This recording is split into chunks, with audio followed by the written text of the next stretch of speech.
I'm going to show you how to use my spreadsheet that I've been working with for the past 3 years or so, figuring how to price out interior finishes in residential construction. I use this for my general contractors and for homeowners alike.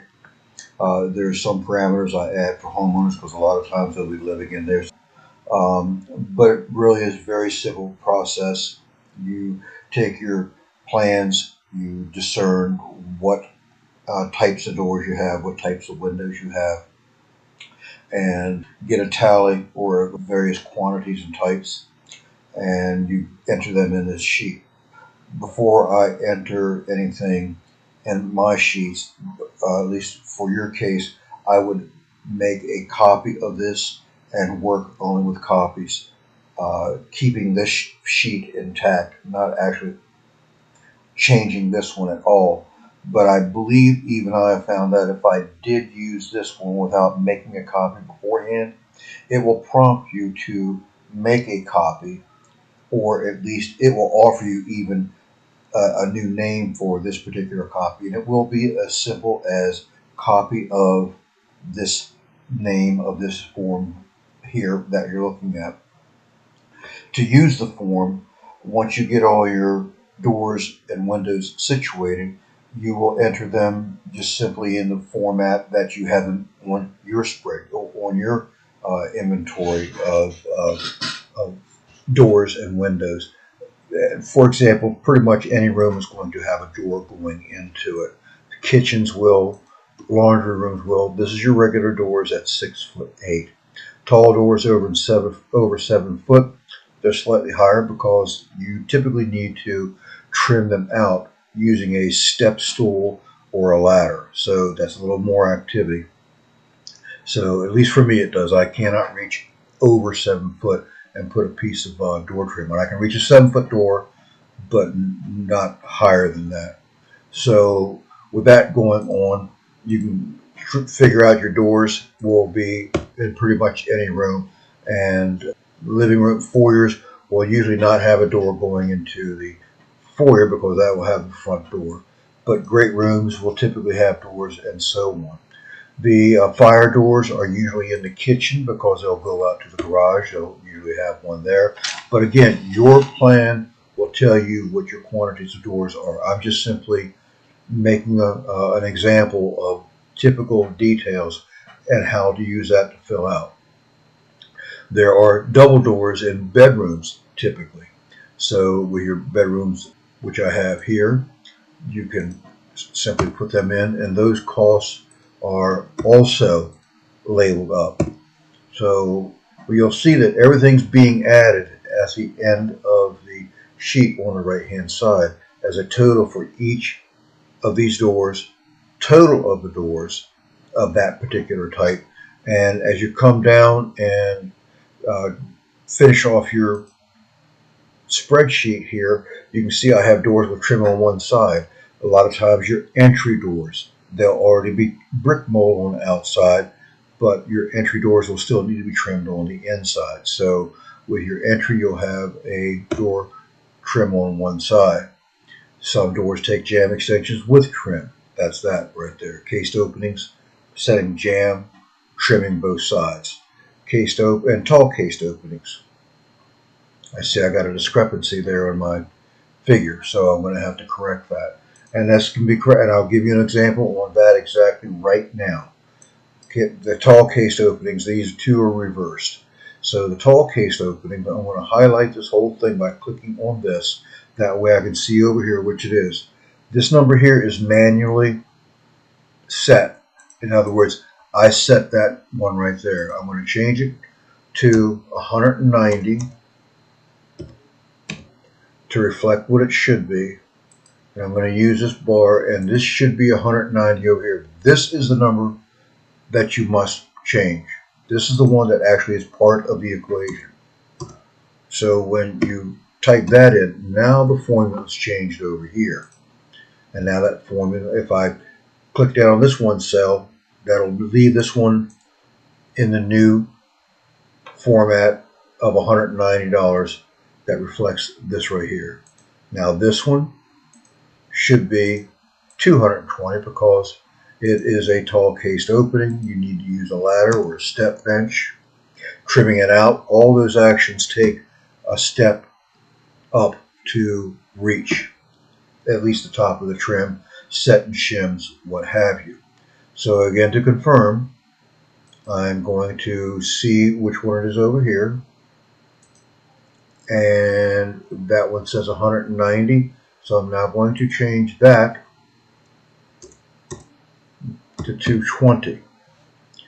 And all this is done with left clicks and with left clicks. Let me go back down here and confirm my changes. And yes, the change is now proper. Now, if you also find out that some of your houses just simply doesn't have these features, again, using that far left-hand side, if you don't have any windows that need a ladder, just simply left-click on that line, then right-click, and that'll bring up this window here, and hit delete. That window will go away, and it will not affect how these are how all these numbers are figured. So again, you may not have any barn doors. Again, delete that. And it's as simple as that. And this upper column here has practically any kind of room that I figured is a typical house, what a typical house would have. So there's spare rooms, dens, libraries, bonus rooms, garages, bedrooms all the way up to 3, bathrooms all the way up to 3. Some houses may have more.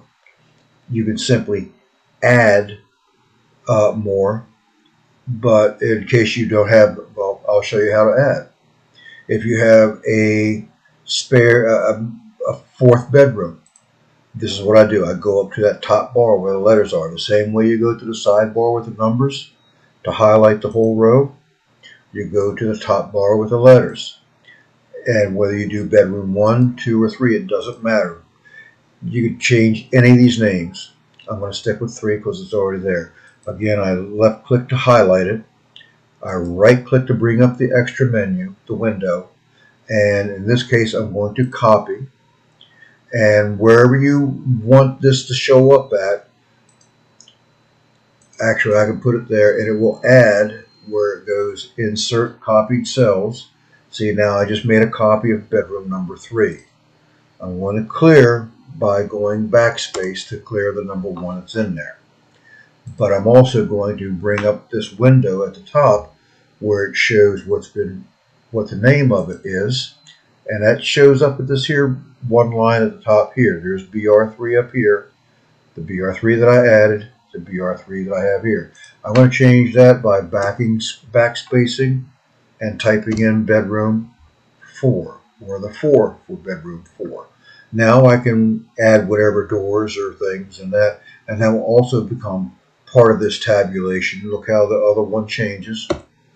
This number over here changes. It changes with that additional door that I just added to the line.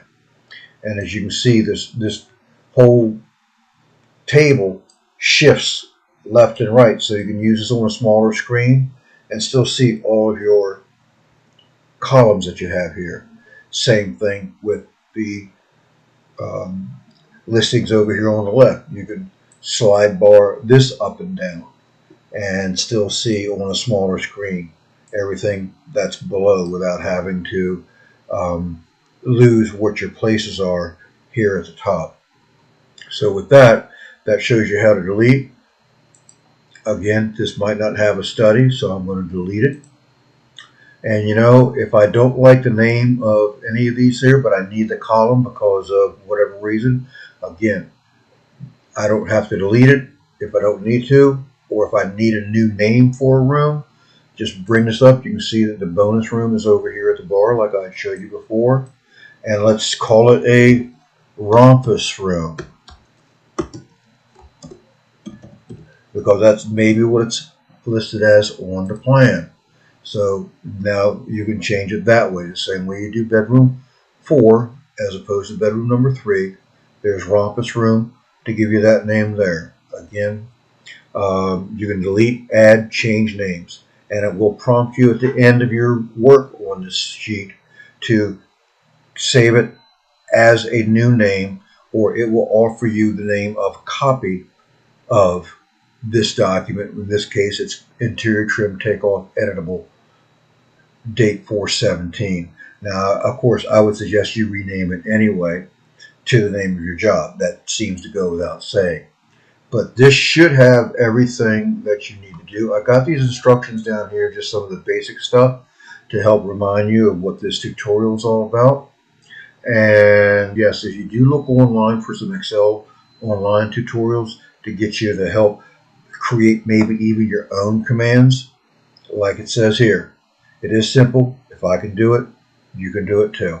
That way you can add and make this even more custom tailored to what you need. But I'll tell you what, I have not had to do nothing with this over the past 3 years except for to make it a little more user friendly to folks who have never used it before. What I have here is hopefully some descriptions that you may understand, whether it's craftsman style or picture frame, uh, traditional windows with neckband and crown. That's the head treatments, tall cased openings that are ones that are over 7 foot that you need a ladder on. I'm going to go ahead and close this one out, and it's going to ask me if I want to save changes. And I will say, no, I do not want to. That way it'll revert this form back to its pure state, the way I made it. Okay, I just closed it out and I brought it back up again after I said I did not want to make any changes. And here it is again, just like it was. In your case, it would be just like when you first downloaded it. Again, I would suggest that you make a copy or at least save it as a new copy, keeping this one in pristine form. I think, as I mentioned before, it has a few fail safes to where it gives you the option to name it at the end, like I showed you, or save it, and it will give you a chance to also accept its choice of names, which is copy of this particular name. Again, obviously make it your own copy name that reflects the name of your job. So again, I hope this will do you very well, and I appreciate you listening. Use it in good faith. Thank you. Bye.